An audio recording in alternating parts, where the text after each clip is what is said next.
অনেকে ধারণা হতে পারে ব্যবসা শুরু করতে গেলে লাগে পুঁজি, দোকানঘর বা মাল রাখার গোডাউন, আর এসবের জন্য দরকার অর্থ, অর্থাৎ টাকা। তাহলে কি টাকার অভাবে ব্যবসা থেকে পিছিয়ে আসতে হবে? না, এমনটা কিন্তু সব সময় হয় না বা হতে পারে না। ব্যবসা শুরু করতে গেলে লাগে প্রথমত নিজের কৌশল, বুদ্ধি আর মনের জোর, তার সঙ্গে কিঞ্চিত অর্থ। এই শিক্ষামূলক আলোচনায় আমি বাদল বিডি লার্নিংয়ে আপনাদের স্বাগত। যারা চ্যানেলটি নতুন দেখছেন এবং যারা এখনো পর্যন্ত সাবস্ক্রাইব ফলো করেননি অবশ্যই করবেন, এবং ভিডিও ভালো লাগলে লাইক এবং শেয়ার করতে ভুলবেন না। ঘর থেকেই শুরু করা যেতে পারে এমন কিছু লাভজনক, সাথে চাহিদা সম্পন্ন এবং পুঁজিরও এমন কিছু বেশির প্রয়োজন হয় না, অর্থাৎ কম পুঁজি নিয়েও শুরু করা যেতে পারে। আলোচনা করা যাক। 1. লঙ্কা গুঁড়ো, হলুদ গুঁড়ো।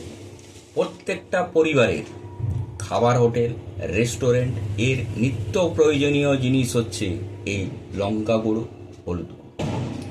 পাইকারি বাজার থেকে শুকনো গোটা লঙ্কা এবং গোটা হলুদ ক্রয় করে এনে তাকে পেশাই করে বিভিন্ন সাইজের প্যাকিং করে দোকানে দোকানে সাপ্লাই করা যেতে পারে। এছাড়াও গোটা শুকনো লঙ্কা বিভিন্ন সাইজের দামের প্যাকেট করেও বিক্রি করা যেতে পারে।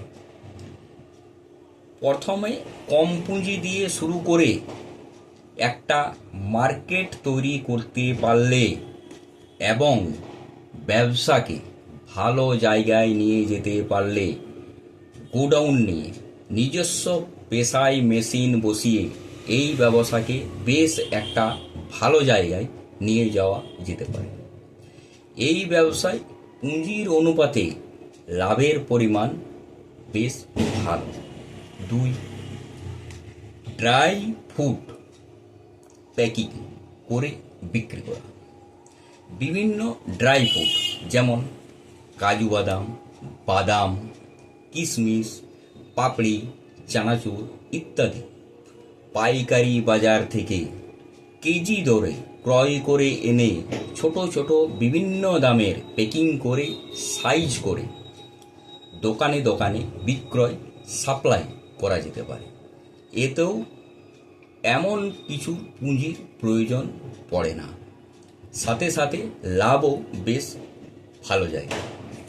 নমস্কার, সুস্থ থাকুন, ভালো থাকুন, দেখতে থাকুন বিডি লার্নিং।